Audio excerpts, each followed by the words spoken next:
16, we don't want to say Merry Christmas. They said, I said, no, we're going to bring back Christmas. And they don't say that anymore. They don't want to say it, but they don't talk about it anymore because they got shellacked. We're here tonight to celebrate 11 incredible months. It's been the most successful first year of any president in the history of our country. It's true. It has been, isn't that a big statement? But it's a statement that you read all over the place. I mean, who could have done better? I don't think anybody could have done better than us, not me, than us. We're in this together. Since my inauguration, we've created more than 53,000 North Carolina jobs, including 8,000 North Carolina construction jobs. More than 150,000 North Carolina residents have been lifted off of food stamps. They're very happy about that. And after your horrible hurricane, which produced more water damage than any hurricane in history, the Democrats let you down. They really did. Remember, they wouldn't do anything. Remember? They wouldn't go to your community. They wouldn't do anything. You had to wait till January 20th when I took office that we really knocked the hell out of it. Remember? As soon as I took office, I got in on January 20th, and first thing I did was made North Carolina phone calls, and we did a hell of a job. Did a hell of a job.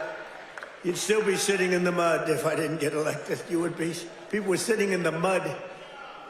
But I helped rebuild your state, and I didn't get any help from the Democrats, not your governor, not your man that's running, by the way, for Senate against Michael Whatley, who's phenomenal. Michael Whatley is incredible.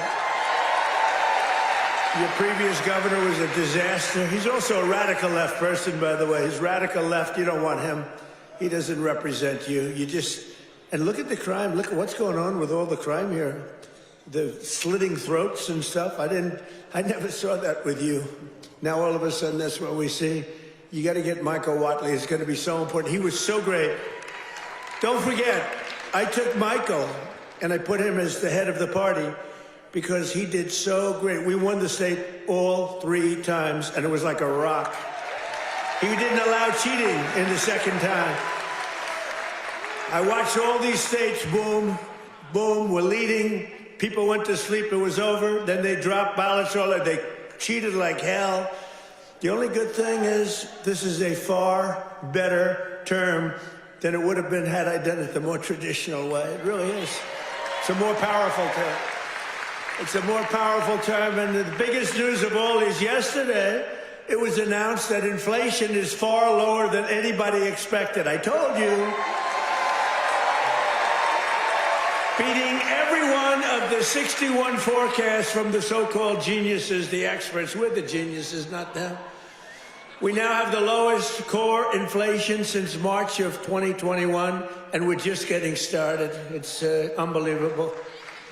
And that's despite taking in billions and billions and billions, hundreds of billions of dollars in tariffs. Remember they said, the tariffs will cause inflation. Just came out with the best inflation report we've had in years. And lots of cash, too. In fact, 1776, right?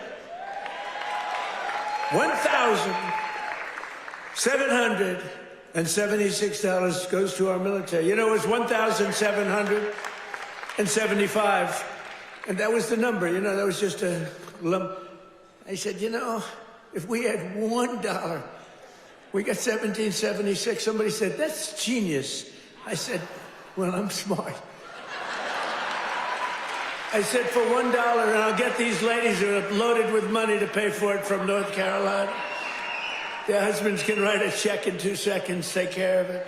No, think of it, for $1 more. They said, I can't believe we didn't think of that. Only hours ago, I left a meeting at the White House where we cut the cost of prescription drugs by 300, 400, 500, and even 600%. And I'm doing what no politician of either party has ever done before, standing up to the special interests and demanding lower prices for the American people. This is what we're doing. It's called favored nations. And nations all over the world were screwing us. We would have prices that were 10 times higher than the prices they were charging in London and in Paris and all over the world. We had the highest prices for drugs because we had politicians that wouldn't. I did it in the beginning, at the first, but then we had a thing called, you know what happened, COVID? And it was sort of hard to go after France and Italy, say, listen, on top of all your COVID all over the place with everyone dying, we want you to pay a lot of money for drugs. You can't do it. But we did it, and nobody's ever even thought of doing it before. I've negotiated and really did it directly with 17 of the world's largest drug companies, as well as foreign nations that were taking advantage of your country for decades, many decades. For years, Americans have been paying the highest drug prices anywhere in the world by far, 10 times more sometimes, 15 times more, while other countries pay drastically less for the exact same drug made in the exact same plant, in the exact same country. But under my most favored nation, you know what that means? It's a legal term. Drug pricing executive order. I just signed a couple of months ago, and is now being implemented. We have declared that the United States will now pay the same price as the lowest price of any country anywhere in the world.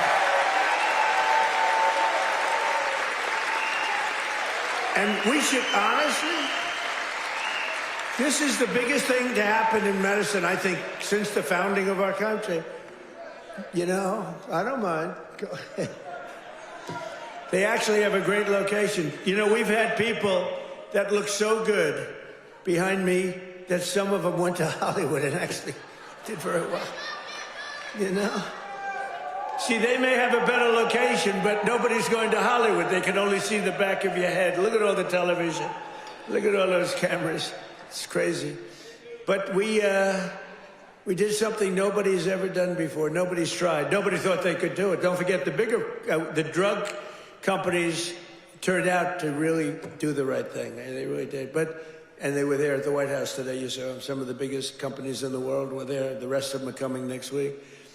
But the big problem was foreign countries. They would have to take their drug and raise it from $10 to $20 to $30, maybe to $100, maybe 10 times more. But it really doesn't work that way because the world is a bigger place than the U.S. And so you're not going to have to raise it that much, but you have to raise it. And they always said for 50 years, they say, let the United States pay. And for 50 years, the United States got screwed because we're paying so much more. Drug that was selling for $10 in London sells for $130. That's 13 times more in New York. 13 times more. So $10 in London, $130 in New York. And now that drug will go up for the other country from $10 to only $20 or maybe $30. And it will come down from the United States of America to $20 from $130. Think of that. Think of that. That's the biggest price reduction. When you talk about cutting prices, cutting costs, and cutting prices, you talk about affordability. You know, the Democrats, they're the ones that got us into the mess. They're the ones that caused the high prices. And then they come out and they look at those fake news people back there. They go, this election's about affordability. They go, let's talk about it. No, I'd rather not talk about it. Because they can't. They're the ones that caused the highest inflation in the history of our country, which led to the highest prices in the history of our country. I inherited the mess. I got the prices down, and they're going down still further. Look at gasoline. A lot of areas now in our country, $1.99 a gallon.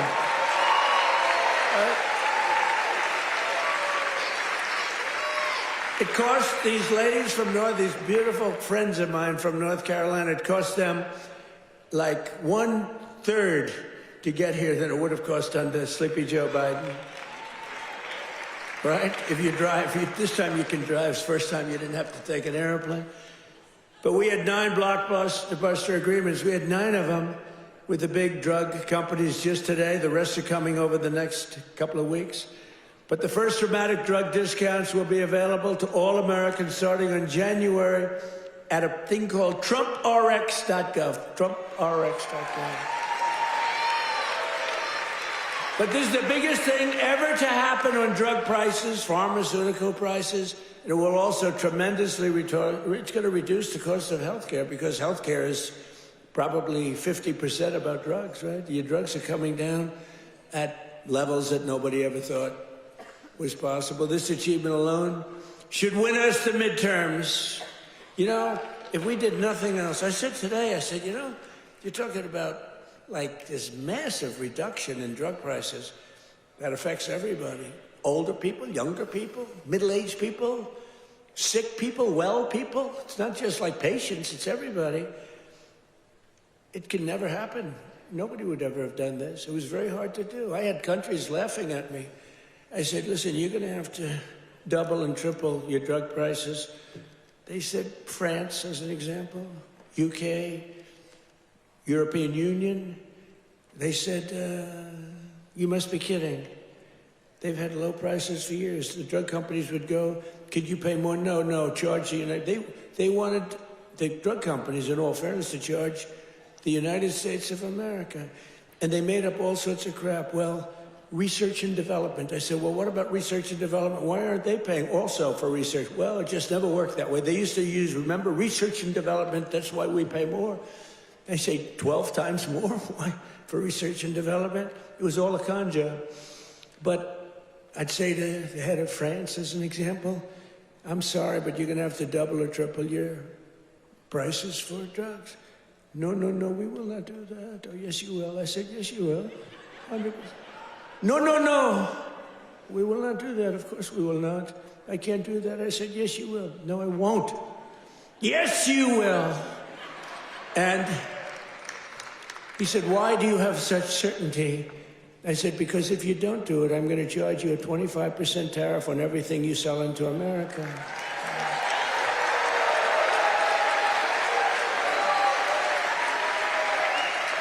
And I said, because that was really the sticking point. They just would do it.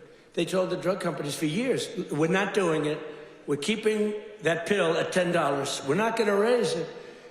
And the drug companies said, well, you know, it's unfair. I mean, they're paying 10 times more, sometimes 15 times more. That's okay, let them pay more. We're not paying more than the prices were stuck for years. And no president did anything about it. Sleepy Joe Biden didn't know he was alive. The last thing he cared about was this. He didn't care about anything. Just wanted to make it through. But they cheated. Look, he was surrounded by radical left. Hey, did you see on Mar-a-Lago, did you see how corrupt that was now? It's all come out. Wow. It's all come out. Some life. It's all come out. They were totally corrupt, radical left lunatics. Not stupid people, by the way. He was, but the people that really ran the country and that really ran the auto pen, they were not stupid. But think about what we've done. Under the Trump administration, America will not be ripped off any longer. So can you imagine these countries? And when I told you the example before, from $10 to $20, you know, that doesn't sound like much, but it's a doubling of the price. You know, that's a doubling of the price. And if it went to 30 or 35 or 40, you know, that's still a doubling, tripling, or quadrupling of the price. But I said, at 25% tariff, it's much more money than what you're talking about. So they would say to me, all countries, you know, obviously they said no at the beginning, and they would have told a normal president no, and that would have been the end of the conversation. So they said no to me, and I said, no, you'll do it, 100%. And they said, what's wrong with this? 100%. I said, 100% that you're going to do it. The one asked me, why are you so certain? Why would you say that I would quadruple the price of drugs in France or someplace? I said, because if you don't, we're going to charge you a 25% tariff. That tariff is worth 5 times more money than you're talking about. And there was dead silence on the phone. And then when the gentleman, Emmanuel, he's a wonderful guy, when he spoke, he said, you have a deal. Have a deal.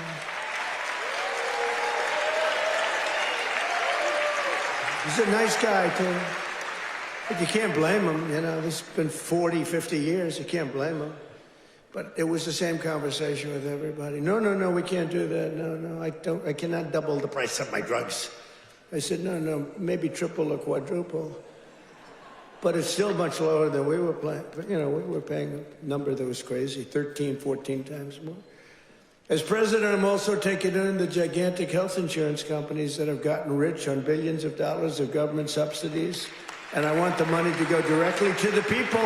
I want the money to be paid directly to the people so that they can buy their own health insurance, which will give far better benefits at much lower cost. By the way, what I told you about buying the drugs at this massive dollar discount, it's like from where it is, that's going to have a huge impact on the cost of health care.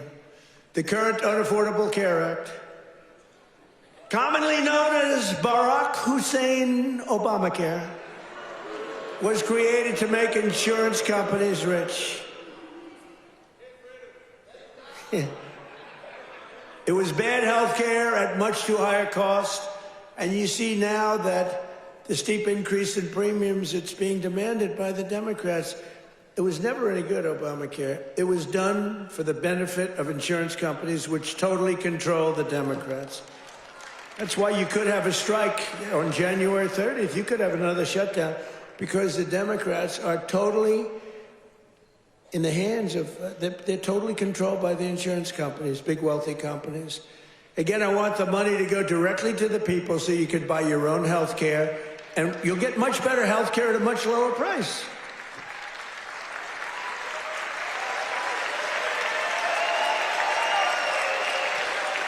And the only losers will be the insurance companies that have gotten rich. How about these companies? Some of them have gone up 1,400%, their stock prices. One, I think, went up 1,700%. How many people have ever bought a stock that went up 1,700%? And you know, think of it.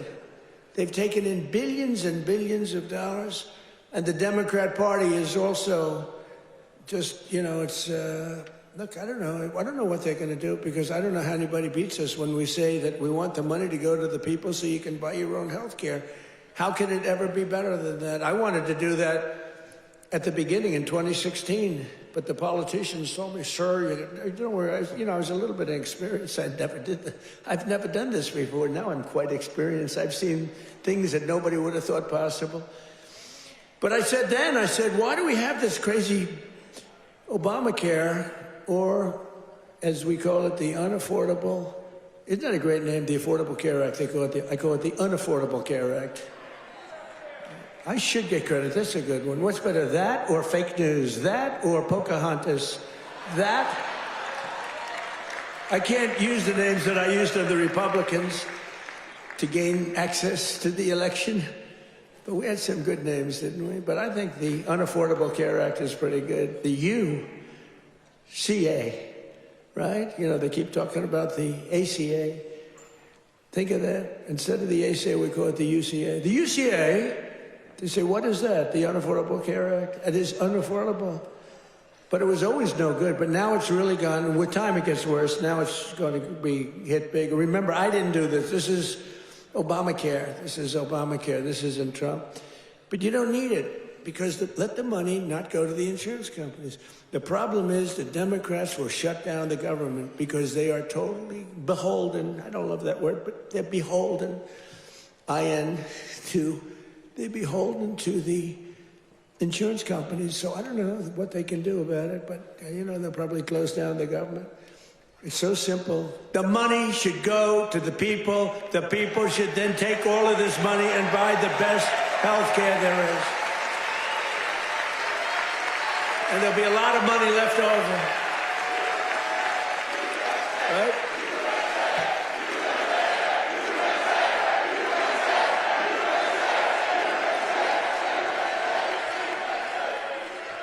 But they'll not be happy. But that's okay with me, because you, the hardworking citizens, and finally you're going to have great health care at the right price, so you're going to have it. Although today I did suggest one thing, because when I was watching these big drug companies get up and talk about things, they were giving free medicine. I mean, they couldn't have been nicer. They couldn't have been better. And they were, giving us a hard time a while ago, but it worked out good. I said, you know what I'm going to do? I'm going to call these insurance companies fat cats. They are fat cats. I'm going to call the insurance companies, and I'm going to set up a meeting with them, all of them, and maybe I'll have the same luck that we had with the health companies, with the pharmaceuticals and the drug companies that we had. So rather than just saying we're not going to deal, maybe they'll give us a deal, like cut the price by 50%, and maybe then it starts to make sense. So I'm going to meet with them. Who knows? Who knows? And I'll either meet in Florida. I'm going to Florida. I'll either meet in Florida because I work all the time. So I'll either meet in Florida or I'll meet in Washington the first week right after we all come back to going to our wonderful jobs. And I'll sit down with, it's like 12, 13 people. It's basically these big monster companies. 13, 14 if I want to be generous. Get 14 people in a room and let's see what happens. Maybe they'll surprise us, but maybe we'll ask them for a 50% cut. And maybe they'll give it. You never know. You saw what happened with the drug companies. They're giving free drugs. They've been unbelievable. But they do love our country. And I probably think the insurance company guys love our country. They just felt they were dealing with stupid people, so you can't really blame them. Over the past 11 months, we have brought more positive change to Washington than any administration in the history of our country. That's true. And there's never been anything like it. When I took office last January, I inherited a mess, and very simply, I am fixing it. Joe Biden gave us the worst inflation in the history of our country. A lot of people say, the fake news says, it's not the worst in history. It's the worst in 48 years. Oh, okay, sorry. No, they do. They say 48 years is okay. But when I say history, they go crazy. That's when I let them win. I say, I'm sorry, apologize. I like that hat, 47.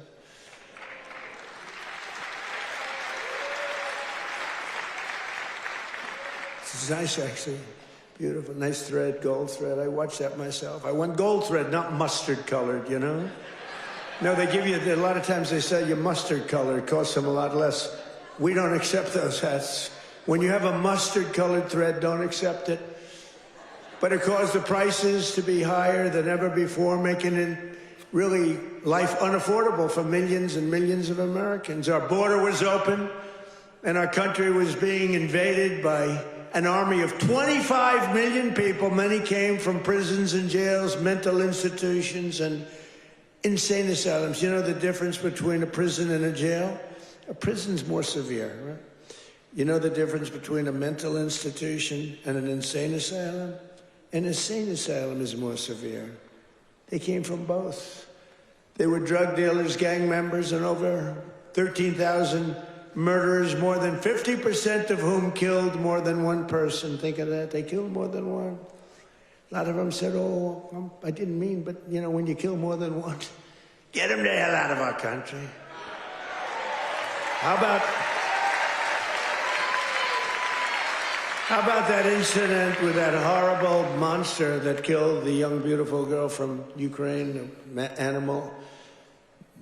And to think we'll have been trials for years, and you'll get some nice liberal lawyer, and they'll say, oh, well, he had a bad day. Yeah, he had a bad day. He slit her throat.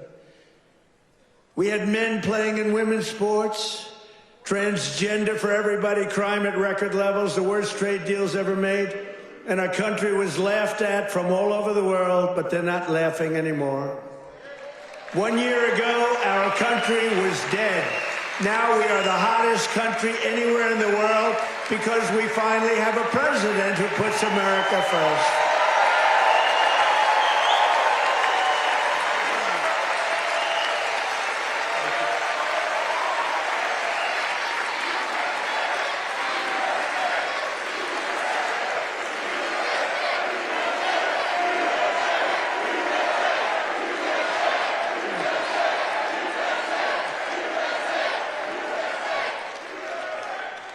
The last administration and their allies in Congress looted our treasury for trillions of dollars, driving up prices on everything at unprecedented levels.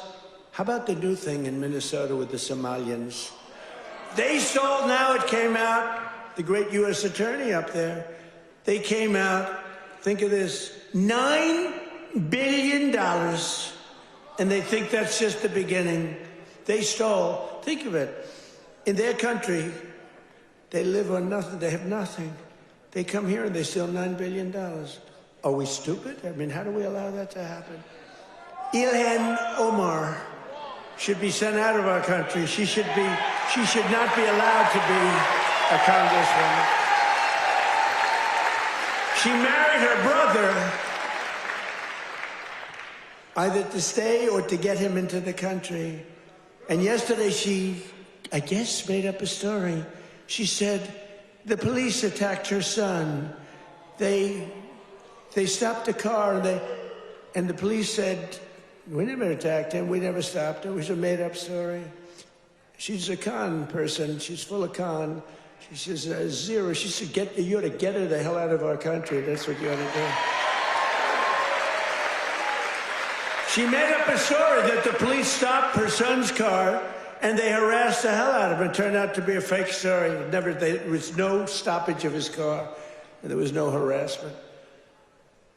But think of that, in Minnesota, this beautiful place, once beautiful, I don't call it beautiful, you got a governor who's a stupid person, and a corrupt. He's corrupt and stupid.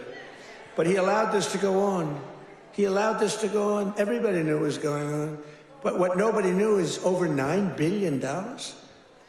And the people of Minnesota are not happy. And you know who's running for governor? Mike Lindell. Do we like Mike Lindell? That man suffered. That man suffered. What he did, what he went through because he knew the election was rigged. And he did it. He just did it as a citizen. Mike Lindell, I'll tell you what, every time I introduced him, he got the biggest hand. I hope he does great. He deserves to do great. That man suffered. These people went after him. They went after his company. They did that with me, too, but at least I knew what I was getting into. He was just a guy that said, geez, this election was so crooked. It was so rigged. He fought like hell. That guy deserves to be governor of Minnesota, I'll tell you right now. He's a great guy, too. But I'm bringing the prices down, and I'm bringing them down fast. You know that? As I saw the other day, and as I showed to people the other day, I made a speech. It was very well received. You know, we had one problem. I put up these gorgeous charts, and it says chart. And I'm, sort of talking about the chart. You're reading into a piece of glass. I got no audience. I got just people, very hostile people waiting around. And I'm reading into a piece of glass for 22 minutes, and I talk about the chart. The networks didn't put up the charts. Only Fox put up the charts. Fox put them up, in all fairness. When we get angry at Fox, we have to remember that. They put up the charts, so you could start putting them up now if you want. But we put up these beautiful charts that were very... Look at that. But I very much like the chart from Butler, PA. I like that much better. That's my all-time favorite chart. You know, that's a great chart. They're all great charts, but I never like a chart like that chart I put up in Butler. Just take a look at the chart right here. That was a good chart. I love that chart so much. I sleep with that chart. But this is okay. There'll never be a great chart for me. It's only the one. Compared to Butler, all charts stink. But look at that chart. Look at the kind of Biden price increases and Trump price increases. Look at that. They're all Biden. We're bringing the prices down. Look at that chart. NBC and CBS and ABC fake news. They're fake news. Oops, that camera just went off. Sorry about that. Every time I mention that camera, you see the red light back there, you see it go off. ABC fake news. I think ABC's the worst. Believe it or not, George Slopadopoulos, he paid me about $16 million. You have George Slopadopoulos. I heard Chris Christie lost his job. They fired Chris Christie. And they have a great young woman taking his place who happens to be Hispanic and happens to be phenomenal. She's going to do a great job. But they fired Chris Christie. I guess, you know why? He wanted to eat all the time. No, they fired him. He was bad news. But I'd say ABC is the worst of the networks. I would then say NBC is horrible. I mean, just horrible. They had this guy on, this fake guy, the fake senator. I call him the fake senator from a place called Georgia, right? And he was talking about all the, you know, things. He says he's a church leader. You know, it's funny, if you go on as a church leader, they talk about church and state, right? He's allowed to talk about it.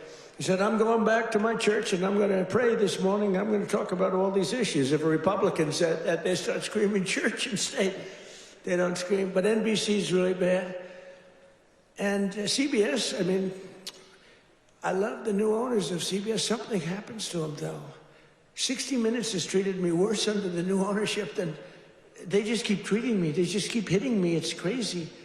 And then you have Marjorie Trader Brown, I call her, because green turns to brown under stress. So I call it Trader Brown, which I don't like doing because 2 words is too much. 2 out of 3. We're changing to Marjorie Taylor Greene. I'm going Marjorie Trader Brown, so I have to trade. And a lot of people don't understand 2 words is too much to change. I actually like Marjorie Taylor Brown better, but everyone says Marjorie Trader Greene is good, but they're all good. But what the hell happened to her? She must have been a stone-cold liberal. She's on CNN now all the time. Can you believe it? And it was only because I couldn't call her back. You know, I have 218, 19, it changes, but we have 200 and some odd congressmen and women. I have 53 senators. I have 212 countries. I've got a family. It's nice to talk to my family, too. You can't call a president every single day, and then when the president doesn't call you back, she goes around saying, he doesn't call me back. He doesn't. I said, Marjorie, I can't call you back. I got 2. I think, Marjorie, I just can't call you back. I'm sorry.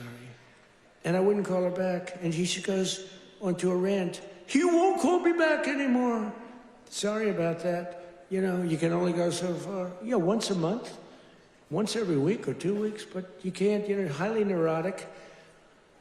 Her, not me, but I'm neurotic too. I think I'm probably very neurotic too. I always say controlled neuroses is good. Being neurotic, no good, but if it's controlled, that's okay. It gives you some energy.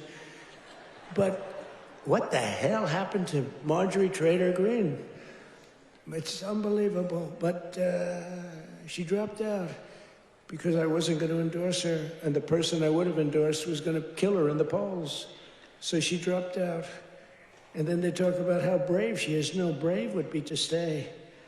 And, you know, it's one of those things.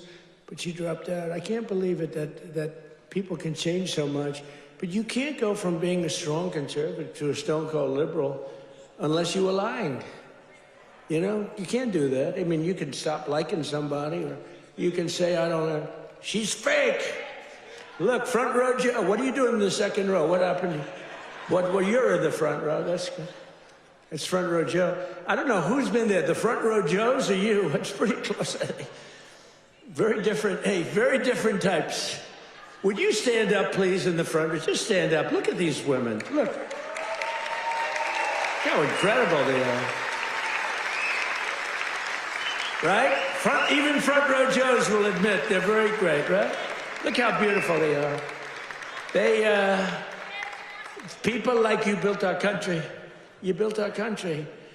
And that's why we love you. You built our country. The people in this room built our country. Under Sleepy Joe Biden, car prices, gasoline prices, hotel rates, airfare, and more went up 30 to 75%.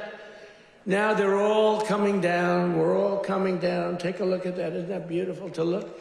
The same is true with groceries. The price of a Thanksgiving turkey was down by 33% compared to Sleepy Joe's high-priced era. Don't forget, when you have the highest inflation in history and or 48 years. Do we think 40, and look, in terms of a speech, I think 48 years is the equivalent of history. Do we agree? Can we say?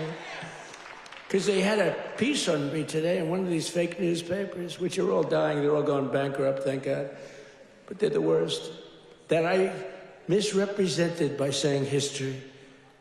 It's actually 48 years. And I said, you know, that's not a bad misrepresentation, I don't think. The price of eggs is down 82% since March.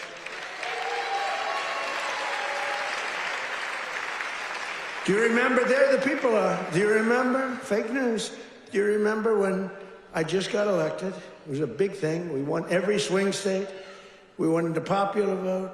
We won by like 312 to 200 and something, and like low 200. And we won everything. We won districts, the word district. We won districts by 2,750 to 525. That's a slaughter. And that's the thing when you see everything's red except for two little lines on the left and the right, meaning New York and California. That's the one that really is incredible. 2,750 to 525. We won everything in a slaughter. We won everything. And what a great thing it was, right? When you can have an election that good. And they tried to rig it. Remember we had the thing? Too big to rig. Remember that statement? That was a big thing. They tried like hell. They gave up at about 9:02. It was too big. It was just a landslide. They couldn't do it. They cheated a lot. But we made it too big to rig, and I appreciate you getting... I said, the polls had us up, pretty way up. And a lot of times when that happens, you'll say, let's go out and watch a movie, and we'll come back and watch the president win. No, I said, don't watch a movie. Go out and vote. But it was too big, so... It came back. What an evening. That was, what was better, 2016 or 2024? Tell me. I don't know. 2016 was pretty monumental. What was better? I don't know. Beating Hillary was fun.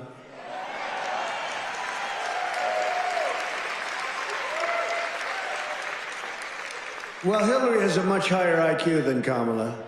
I would say... I think Hillary has probably 50 or 60 points higher. Now, Hillary was smart. She was nasty. Whew, I wouldn't want to go home to her. She was nasty. Remember, she was a nasty person. I was going to use a B word. I said, my wife would not be happy. My wife always says, please, please don't use foul language. You know who else does? Franklin Graham.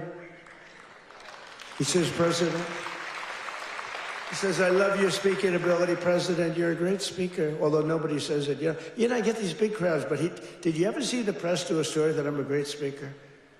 They say, oh, he looked tired. Oh, he's this, oh, he's that. Yeah, I mean, it's crazy.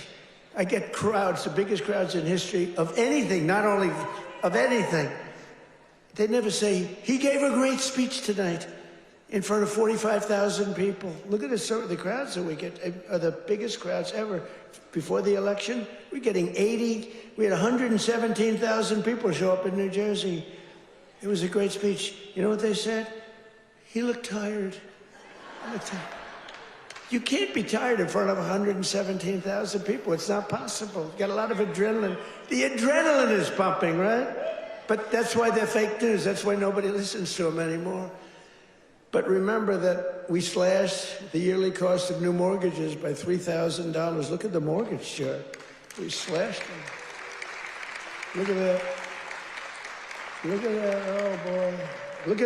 Look at how much you made with me and lost with that sleepy guy. But everything now is falling, and the only things that are going up are your salaries, the stock market, and your 401ks. They're going up. Do you remember when I first won in 2024, and I was at my first conference? I'm 2 days in. You know, we're recovering from all the hoopla. 2 days in. In fact, I took a day off. They said, something's wrong with the president. I said, I just got here. There's nothing wrong with me. Something's wrong. You took a day off. What's wrong with the president, right? Every time, do you remember when I had 28 news conferences in a row over 28 days? Sometimes I gave 2 or 3 in one day. And then I took my beautiful Kai, my beautiful granddaughter's a very good golfer. I took her to play golf one morning, and I was in the office very quickly. Something's wrong with the president. Do you remember the rumor was that I had passed away? Do you remember that? I went 28 days in a row. I took the kid to play golf. And we play very fast. She's good at, I'm a very good golfer. And we play very fast. We play in 2 hours. We're dinning. I mean, I said, baby, I got to get out of here. I'm sorry, honey. Enjoy your day. Go hit balls or something. I got to get out of here. I got to go to work. And I got a call. A friend of mine, oh, you're okay? And I said, yeah, what's wrong? I said, I'll be back in the Oval Office in 30 minutes. Oh, I said, what's wrong with this guy? Then I got another call. Oh, you're okay. They said that I had passed away. Do you remember that? First day in 28 days, these people are sick. That's why I've taken more physicals, because I think you have an obligation to, report. And I hate when they put out false reports. So they put out a report that Donald Trump. So I took a lot of physicals. And I did something no other president's ever done. I took cognitive tests. Because I know that, and by the way, not easy. You get to those last questions, those last 10, 15 questions, nobody on that stand could answer probably any of them. And I got them, I aced them. And no other president's taken a cognitive. Could you imagine Sleepy Joe taking a cognitive test? I don't think it got the first question is like, what is this? And they show a lion, a giraffe, a fish, and a hippopotamus, right? And they say, which is the giraffe? So that's the only question. But what happens is it then gets harder. I don't think Joe would have gotten the first question right. He would say hippo. I want the hippo. But anyway, I've taken now 3 cognitive tests. I've aced every single one of them. And these are, this is that big stuff. This is Walter Reed. I've got a whole team of doctors all over the place. If you get them wrong, I said, what do you think? Should I do it? They said, well, here's the good news. The good news, if you do well, that's great. Actually, if you do well, they won't report it. If you do badly, it's going to be the biggest story in history. They said, it's possible that if you do badly, the word will leak out and you'll look very bad. I said, this was on my first test. After that, I knew that I can do very well. Smart person. So what happens is first test, I said, how hard is it? He said, well, after the 10th or 12th question, it gets, very hard. And I said, well, what do you think? They said, look, if you're going to do well, but if you're not going to do well, it's probable that the word will get out. I said, well, let's do it anyway. And I did it, and it was actually good. For a year, they called me a very intelligent person, but then they forget. Then I did it again. I aced it again. They report it. And these are doctors that I don't even know, and they report it. And then I did it a third time a few months ago, and they reported. But it's very small reporting. But can you imagine if I did badly, right? Could you imagine that, front row Joe? Would I be in trouble? They'd say, there's something wrong. But I like to do it. But I had perfect health. And they reported his health is perfect. And they interpret that. And the fake news interprets when the doctor says he's got perfect health, they go, what does he mean by perfect? There's something wrong with the president. These people are sick. Now, there will be a time when perhaps it won't be 100% true with all of us, right? And when that time comes, I will let you know about it. In fact, you'll probably find out about it just by watching. But that time is not now, because I feel the same that I felt for 50 years. I really do.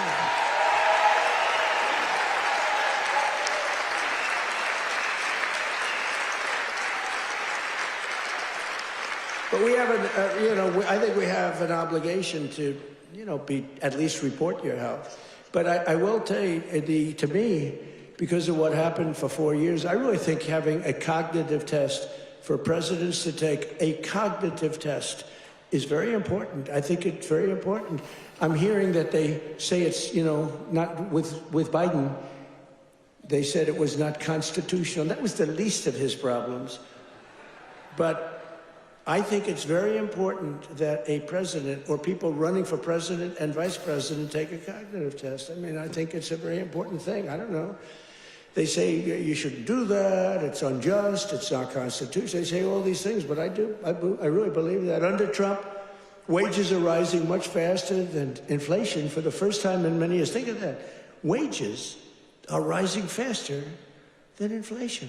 That's what it's all about, right? And we're delivering lower prices and bigger paychecks. And the wage chart that you see up there is incredible. That NBC didn't put up and the networks didn't put up. There are more people working today than at any time in American history. And very importantly, while tens of thousands of new jobs under Biden were government jobs, there were government jobs. I could do that right now. You saw today we had 4.5% inflation. That's because I'm letting go of tremendous numbers of government workers. We're replacing them. In fact, we've reduced the federal workforce by 270,000 jobs. That's not to be mean. That's to get them off. And they are getting jobs in the private sector, and we're helping them to get jobs. But if you have all government jobs, we're going to be, a country that we don't want to mention names because we don't want to insult, but we're going to be a country that cannot be great. 100% just came out, 100% of all jobs created since I took office have been in the private sector. The only way to make our country great. Think of that. Think of that. 100% of the jobs created are in the private sector. Now, if I want to make some good numbers, I'll add 300,000 jobs. I can do it with one phone call. Each agency hire 25,000 people today. They hire them immediately. They pour in, and the 4.5% would be down to 2.5% in a matter of moments. I could get it down to zero. Hire a couple of million workers. Please. Oh, the country's booming. We're down at zero. But that's the destruction of a country. That's what Biden used to do. They used to hire 10 people for one job. They'd have 10 people, would look at a job and would say one person can do the job, but let's give it a break. Let's do two and they'd have 9 people for one job. And that's really tantamount to a failed country. In 4 years, the last administration secured less than $1 trillion in new investments in our country. Think of that. 4 years, less than one. 4 years, the whole term, less than $1 trillion. In 10 months, I have secured a record-breaking $18 trillion more.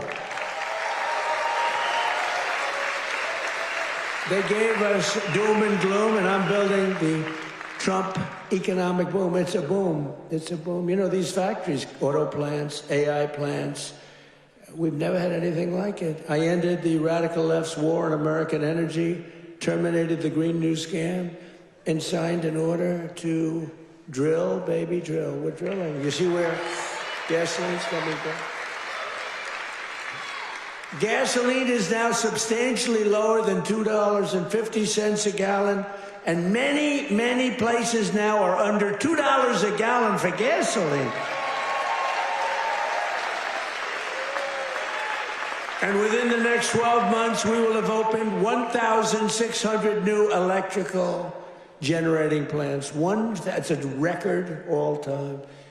Because, we need tremendous amounts of electricity for AI and for all these plants. Electricity prices will fall very dramatically when these plants are open.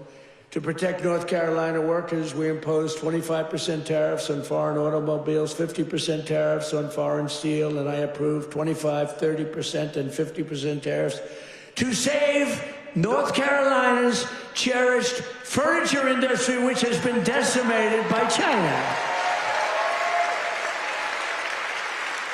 I used to come here a lot for one reason. I'd build hotels, and I'd build different buildings, and I'd come here to your furniture area. I used to love it. Those people were so talented. I'd buy so much furniture, and that was before politics. I did great. I was very good at real estate, I would tell you. But I used to come to North Carolina to buy furniture for lobbies or furniture for hotels, and I was here a lot. I mean, you've been decimated, but it's coming back now because I put tariffs on, big tariffs, actually. But I remember I'd say to a guy, I like that chair. You don't realize what it is. I would look at a chair. The arm of a chair was very important to me. I said, I like that chair, but this arm has to be a different shape, and you got to chisel that. I'm a very aesthetic person, believe me. Except with women, I don't care what a woman looks like. I used to say beautiful, now I don't care. Since politics, I never mention looks anymore. The most beautiful woman can walk right across. I don't even look at her anymore. Because in politics, that's the sign of death. We don't look. But I do look at the arm of a chair. And I'd say to your artists, they were artists. They were artisans, you know? I'd say, no, can you give a different curve? Can you do a little more carving at the end? They would, right in front of me, bing, bing, bing, bing, bing, bing. They were like geniuses. You lost the business. It went to China and other places, but mostly to China. Because they never put tariffs on, just like they didn't put them on chips, just like they didn't put them on cars. You lost 58% of your car industry. By the way, it's all coming back. Some of it's coming back here. It's all coming back. Because to bring a car into our country is costing 25 to 50% tariffs now, and they can't do it. They can't compete.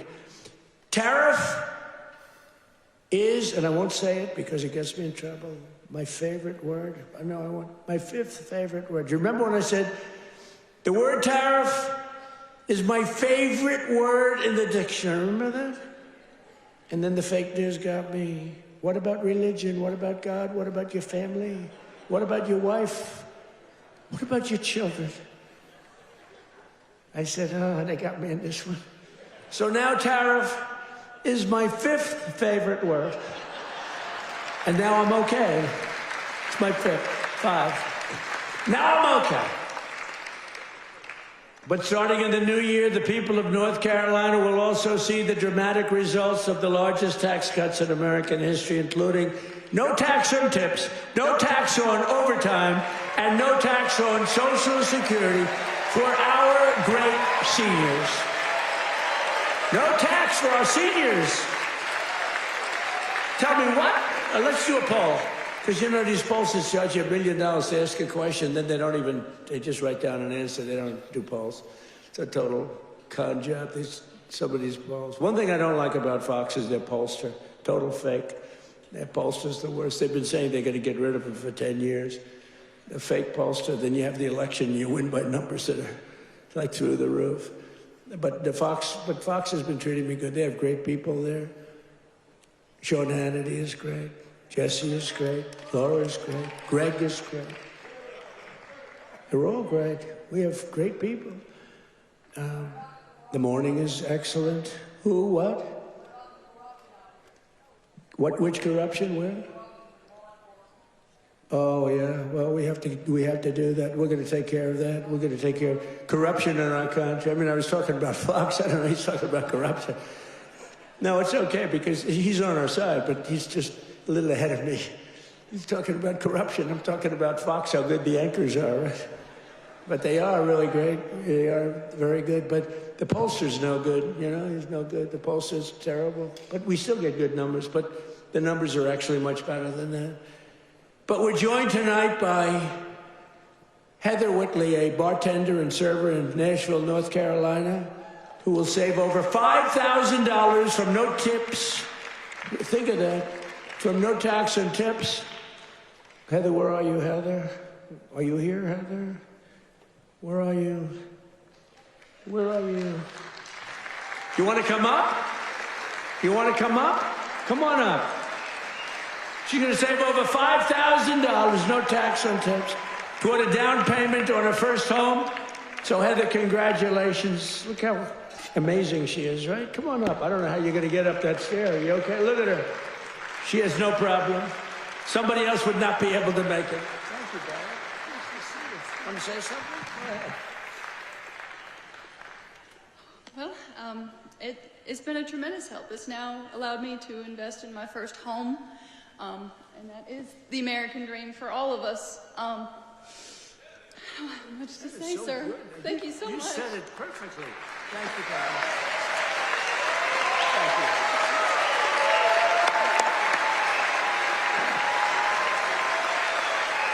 Heather, you don't realize you said that so perfectly, because that's what it is. You're going to get a home, and you're going to be happy as can be, and you are a great person. Thank you very much. You couldn't have been better. Thank you, Dara. Also with us is Austin Harding, a police officer, highly respected, a loving father from Monroe. Austin and his wife are raising a son with autism. A beautiful son, beautiful, beautiful person, and are passionate supporters of MAHA, and they love Robert F. Kennedy Jr., so do I. And with no, thank you, Austin, and with no tax on overtime, Austin will have thousands of dollars, many thousands of dollars more to help care for his wonderful son. Last but not least, we have Carolyn and Charles Thurston, who run a successful small business providing care to senior citizens. That's great. Not only did we make their small business tax deduction permanent, helping them to expand, but under no tax on overtime, their employees will have much higher take-home pay, and that makes their job a lot easier. So, Carolyn and Charles, please stand wherever you may be. Oh, that's great. Thank you. So it's going good? Going good? Good-looking couple. Thank you very much. Another key part of our tax cuts is known as Trump accounts. You hear about that? You put money in, and they are knocking them dead. It's great. It's Michael Dell Computer. He put up $6.25 billion. How do you like that? He started with no money, and now he puts $6 billion plus into the first accounts. I mean, think of that. $6 billion. It's, to be exact, $6.25 billion. Even the second part is a lot. And we've had a lot of great Wall Street titans and a lot of great real estate titans. They're all putting money in Trump accounts. It's for kids. They get a certain age and they're going to have money. It's going to double and triple. Hopefully, it'll do well. Under this new program, the federal government will be creating an investment savings account for every single newborn American child with $1,000 to be invested and grow over the course of their life. So they'll reach 21 years and, you know, they could be very good. They will consider themselves rich. I mean, it's a lot of money, actually. Friends, family, employers, and loved ones will be able to add thousands more each year, like a trust fund for every American child. It's something that people have wanted to do, but honestly, I give Mr. and Mrs.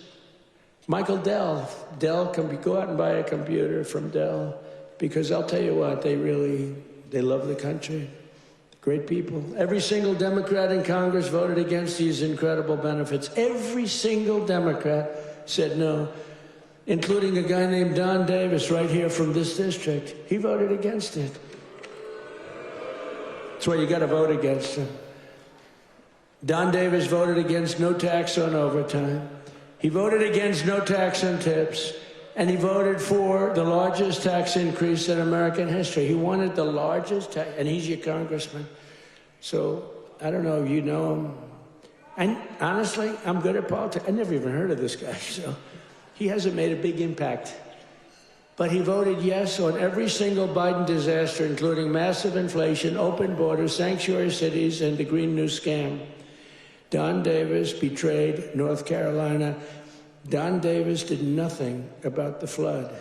He did nothing about the hurricane. I did it all with your congressman and with a couple of Republicans from your state that put their lives on the line to make sure this got done. And we had to wait till January 20th. They wouldn't do a damn thing. The waters didn't recede. They were living in areas that didn't have water, and now they were surrounded by water. And by the way, Elon Musk, with his incredible, you would call it contraption, of communication. Incredible. I said, Elon, we need 500 of those. You couldn't get them because it's been very successful. He said, you'll have them tomorrow. Got to give him credit for that, you know. I have my little disagreements with him. I don't believe in the mandate where everybody has to have an electric vehicle within an hour. You know, I don't. But you got to give him credit. He really saved a lot of lives. Here tonight are some of the warriors who, unlike Don Davis, who's a disaster, vote against him, stood up for North Carolina, including Congressman Tim Moore and Brad Knott. Where are you guys? Hey, fellas, come up real fast. Come on up. Come on up. I'll tell you, these guys were, look at them, two handsome gentlemen, extremely different types. Yeah, that's great. Say hello. Say a couple of words. Thank you, man. Thank you, brother. Appreciate it.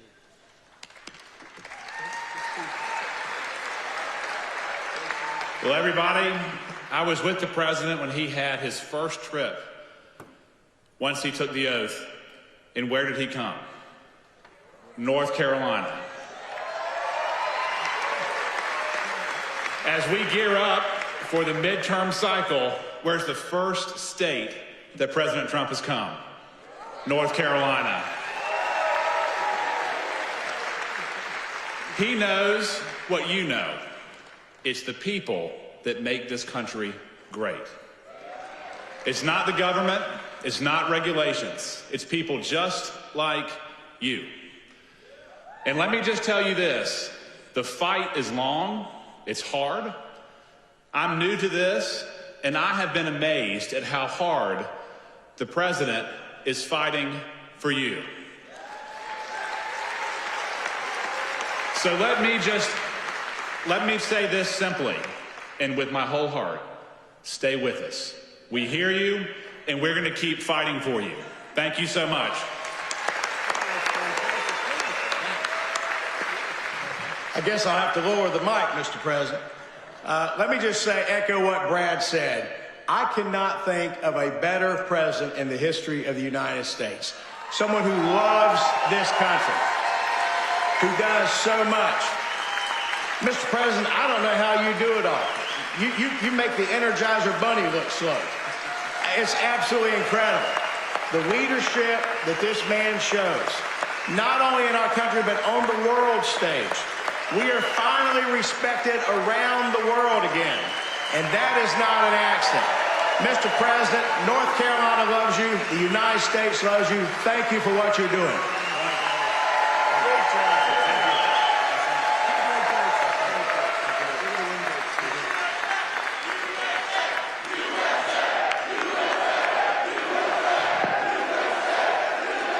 Great job. That's a great job, boy, oh boy. Well, they're going to win good, but you got to beat that other guy.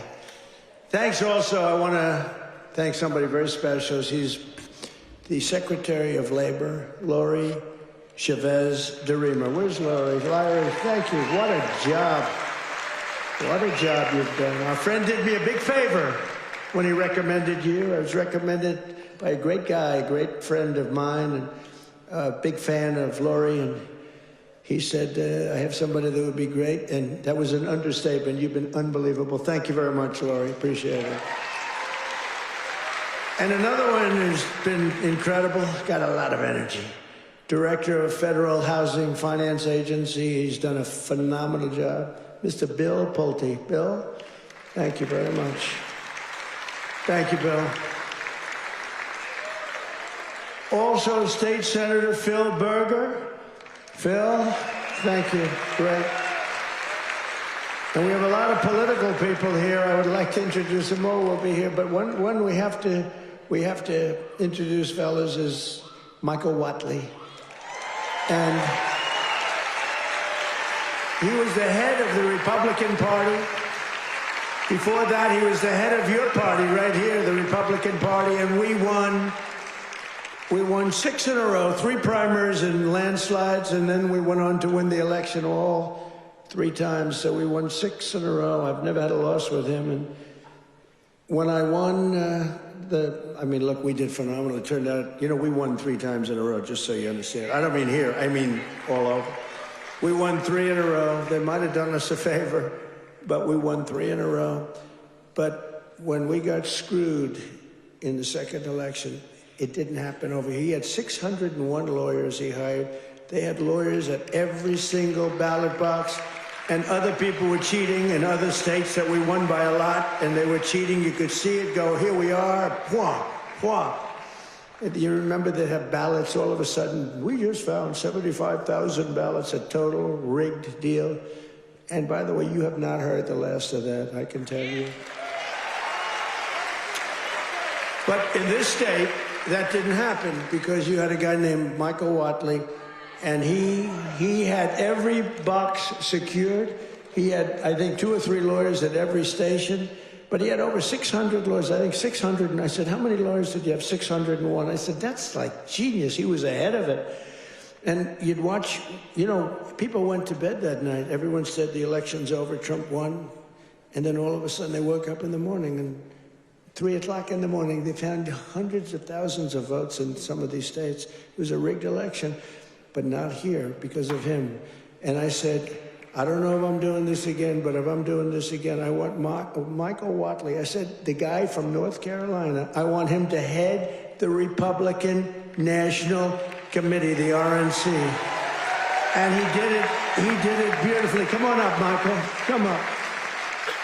He did it so well, and we had the big election when he worked with Laura. Now, how good is Laura? Laura Trump, who was born here, loves this state so much. She could have done very well. By the way, I think Ted Budd is doing a very good job, too, I have to tell you. And I will say this, Tom Tillis fought with me for the Lumbee tribe, the Lumbee. I love the Lumbee. And he's really been very good. We had a little dispute, but these are, it's fine. He's been really good. Tom has been very, very good, and I appreciate it very much. And he's been very strong on the Lumbee tribe, and I think they're going to get out and they're going to vote. The Lumbees, you have some here. You have some of the leaders here. If you could, you want to stand up if you're there? It's really great.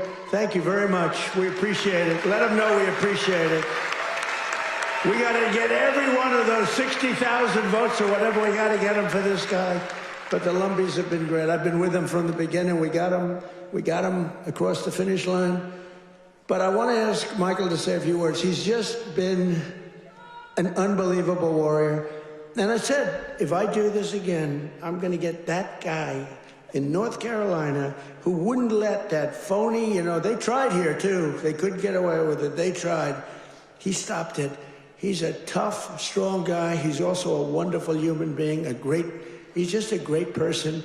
And I want to tell you, him and Laura Trump there's never been a better team. In fact, I said, before he did this, I said, if you had your choice for anybody to be your co-chair, who would you pick? He said, I'd take Laura Trump again, right? Yes, sir. You did say that. But I'd like to have Michael say he's in a fight against a radical left governor who did a shitty job for you. And I really want you, either way, but either governor, because you have another governor that's a Democrat. Virtually, I think every state run by a Democrat is a failure. Think of it. And now your state with all these killings, I never heard of killings, but all of a sudden, and they came in through Biden with his open border craziness, and these are vicious people. But I want this man to say just a few words because it's so important that he wins. You don't want to have a radical left senator that basically wants to have open borders, transgender for everybody, men playing in women's sports. Michael, are you in favor of men in women's sports? I am not. Are you in favor of transgender for everybody? I am not. Are you in favor of open borders? No. Thank you. Thank you, sir. In 2015, Donald Trump came down that golden escalator, said he was going to make America great again. And he was going to do it by rebuilding our economy, restoring our borders, and making America respected around the world again. And I said, I'm with that guy. And we won in 2016, and we won in 2020, and thank the Lord that we won in 2024, and Donald Trump right now is serving as the most transformational president in our lifetime. And President Trump, my pledge to you is this. When I win this seat, when I am the next senator from North Carolina, I am going to be a fighter every day for this great state. I am going to be a conservative champion for North Carolina, and I am going to be an ally to our great president, not just the 45th president, but the 47th president as well, Donald J. Trump.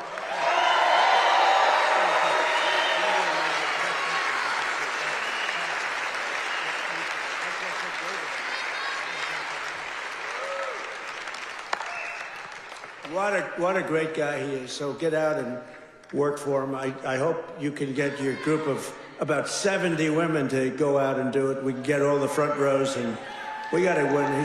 He's a good man. And he represents your values, that I can tell you. But I also want to express my condolences to the people of this state and to the loved ones of NASCAR legend Greg Biffle, who perished yesterday in a tragic plane crash with his family in Statesville. I met him twice. He was just a great young man. And what a tragedy that is with his whole family. So I just want to pay our condolences, our love. Please. I'll tell you, North Carolina will never forget them. He was, and his family were incredible people. Together, we've achieved more in less than 1 year than most other administrations achieved in 8 years, which is true. Most of them didn't achieve much. Within a matter of weeks, we ended the invasion of our southern border. For the past 7 months, 0 illegal aliens have been allowed into our country. Think of that, 0. And that's made up by Democrats. A feat which everyone said was impossible. Biden and the radical left Democrats in Congress turned North Carolina into a dumping ground for tens of thousands of third-world migrants, driving up your rent and your housing costs. According to a government report, over 60% of growth in the rental market came from foreign migrants, paid for by the federal government, by the way. Paid for by the federal government, you, the taxpayer. Mass migration fueled mass inflation. But now we are fixing it, and we have record-setting deportations, and we're really focused on the bad people. We're really focused on the bad people. We have farmers who are great people. They know what they're doing. But we're focused on the bad ones. We're getting the murderers, the drug dealers. We're getting the ones from prisons. We're getting them the hell out of here. We're focused very strongly on that. For the first time in 50 years, we're seeing reverse migration as migrants go back home. We're saying, go back home, please. And we want the bad ones to go back home, because those are the ones that caused the problem. And think of Washington, D.C. So, I mean, outside of the terrorism attack from 3 weeks ago. And by the way, that young, beautiful man is doing well. You know, we thought we lost both of them. And we lost one who's looking down on us right now. But looks like he just stood up. Can you believe it? He stood up today for the first time. Two great people. Sarah's looking down on us, and from heaven, she was incredible, doing so well. But he's doing, they were both about the same. We thought we lost both of them. Hit in the same area, if you can believe it. He was hit hard. But and his mother, Monica, I spoke to her the night of, sir, he'll be okay. Every doctor was saying he doesn't have much of a chance. And she said, sir, I'm telling you, I know my boy, he's going to be fine. I can't believe it. And literally, actually yesterday, he stood up. And he's talking a little bit. I mean, the whole thing is incredible. The mother, I've never seen anything like that. I never saw anything like it. And she was so positive. She said, I'm praying, and everybody's praying, the whole country's praying, and there's no way he's going to have any problem. He's going to be just fine. It's not even that he was going to make it. It was like, he's going to be fine. Incredible person. In the year before my election, all net job creation was going to foreign migrants, all of it, 100%. Since I took office, 100% of all net job creation has gone to American-born citizens. The migrant invasion also brought massive crime. What's happening with the killings in North Carolina is indescribable. I mean, for the first time, you're in national news all the time with the killings. That's because you're run by Democrats. 2 weeks ago, an illegal alien from Honduras who entered under Biden walked onto a train in Charlotte with a large knife and brutally stabbed a passenger multiple times in the chest. The same savage criminal alien had previously been arrested 2 months earlier, but he was released by authorities to pillage and kill, which he did. Also recently in this state, you saw this one. Nobody could watch it. Another monstrous criminal with 14 prior arrests plunged a knife into the throat of an innocent, young, beautiful girl, Ukraine. She was from Ukraine, who was sitting on a train. You could see she was scared to be there. You could see that, right? Everybody knows what I'm talking about. She walked onto the train. She was afraid to be there. What happened to North Carolina? You didn't have that condition. And then she was attacked from behind violently by this savage. No one can ever forget that look of shock and terror on the young woman's face. It happened so fast as her murderer walked down the train car, dripping with blood all over. Passengers are looking at him. They're saying, what is that? There's blood pouring out from every part of him, from the knife. For years, radical left politicians have been releasing bloodthirsty, violent offenders and criminal aliens back onto your streets under our leadership. We're finally getting illegal aliens and vicious felons off the streets and throwing them out of our country, or in some cases, putting them in the toughest jails in the world because, frankly, we don't want to let them into their country because we don't want to take a chance that these animals will come back. We're restoring law and order in America.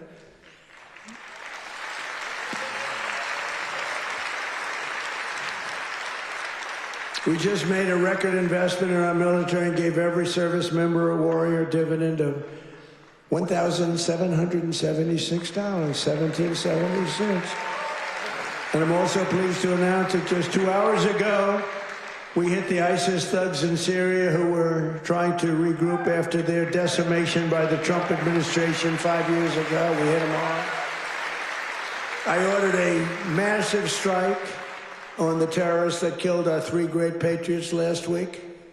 2 soldiers, 1 interpreter, all great people. And it was very successful. It was precision. We hit every site flawlessly, and we are restoring peace through strength. We're all over the world. I settled 8 wars in 10 months, destroyed the Iran nuclear threat, ended the war in Gaza, and got the release of hostages, both living and dead, and created peace in the Middle East. We had peace in the Middle East, first time in 3 years, peace in the Middle East. I cut federal funding for any school that pushes critical race theory or transgender insanity. And we completely banned the chemical and surgical mutilation of children.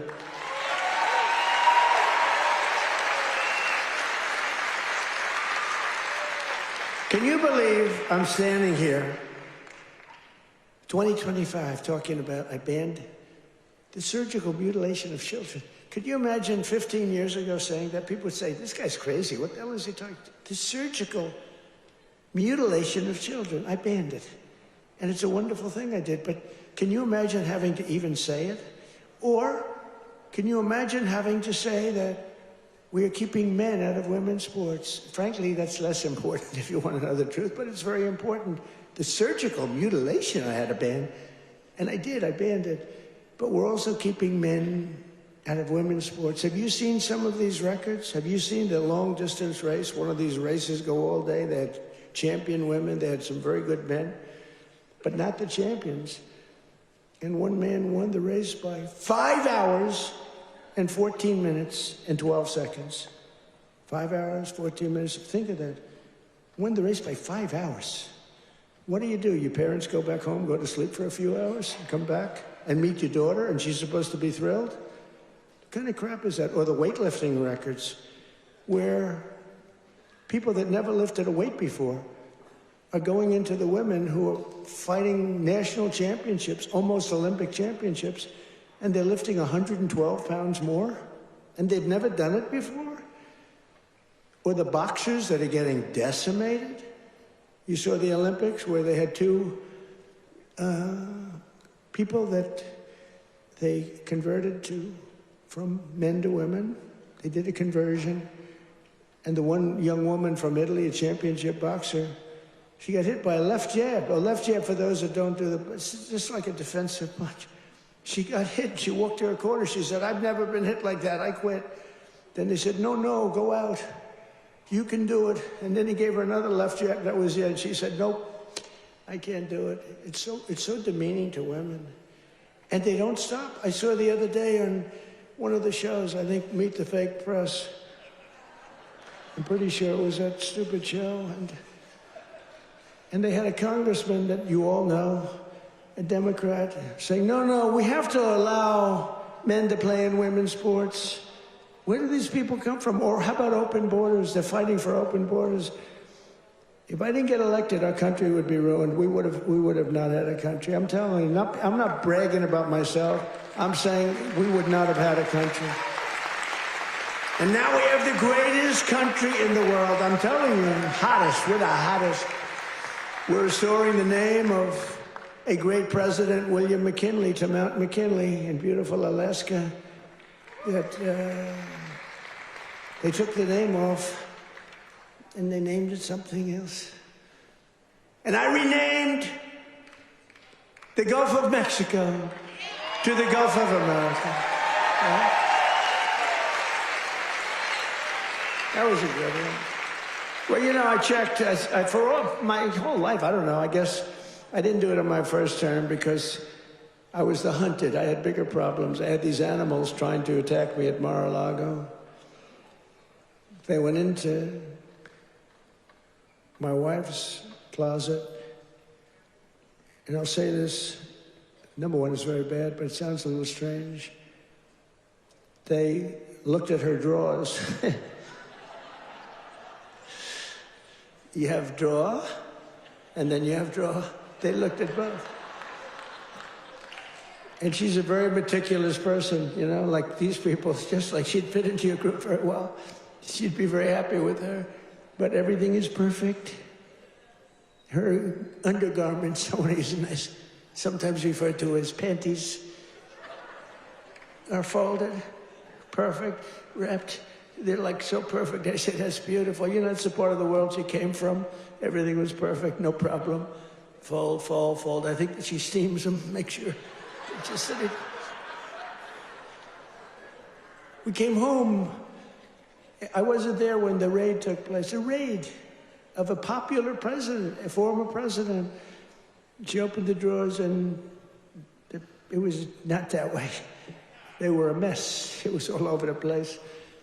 And she said, "Oh, what happened? That's so terrible." But it's terrible. That went into my young boy's room. These thugs are disgusting, and we cannot let them get away with this stuff. We have all the evidence, man. We have all the evidence, and we have to do something about it. We have to do something about it. It's illegal, and it's disgusting. You know, I brought a lawsuit, and I'm winning the lawsuit. There's only one problem. I'm the one that has to settle it. In other words, I am suing, and I'm the one that's supposed to settle it. So maybe I'll give myself $1 billion and give it all to charity. Does that make sense? You know, I'll give it to charity. Do you have any nice charities? I have to settle the lawsuit. There's never been a case like this.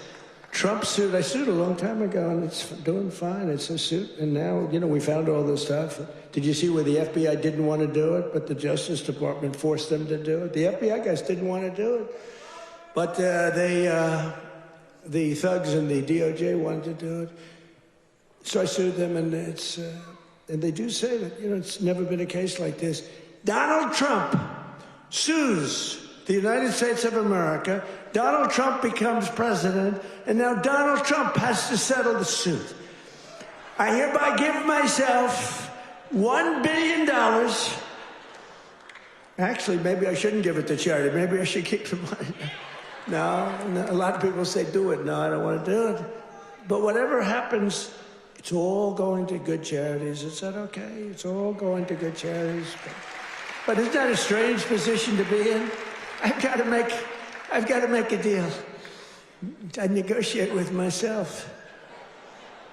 From the skyscrapers of Charlotte to the rolling hills of Asheville, from the sand dunes of Kitty Hawk to the streets of Chapel Hill, and from the factories of Hickory to the small towns and family farms across your beautiful countryside in North Carolina, we are bringing prosperity, opportunity, and pride surging back to your incredible home. Together, we're pairing all these people together. You're coming together. You know, it's coming together like nobody's ever seen, but we're fixing 4 years of disaster and decline. The whole world was laughing at us for 4 years. They were laughing, taking advantage of us, friend and foe. And the friend was worse than the foe in many cases. On trade, they were worse. And we're beginning the greatest years in the history of our country. It's called the Golden Age of America. That's what's happening. We were a dead country. Now we're talking about the Golden Age of America. Think of it in 10 months. Think of that. So in conclusion, tonight, after just 11 months, our border is secure. Our spirit is restored. Inflation is stopped. Wages are up. Prices are down. Our nation is strong. And America is back. And every single day of this administration, we will keep on working for the hardworking citizens of America. We will fight, fight, fight. We will win, win, win. And with your help, we will make America powerful again. We will make America wealthy again. We will make America healthy again. We will make America strong again. We will make America proud again. We will make America safe again. And we will make America great again. Thank you, North Carolina. God bless you all. And Merry Christmas.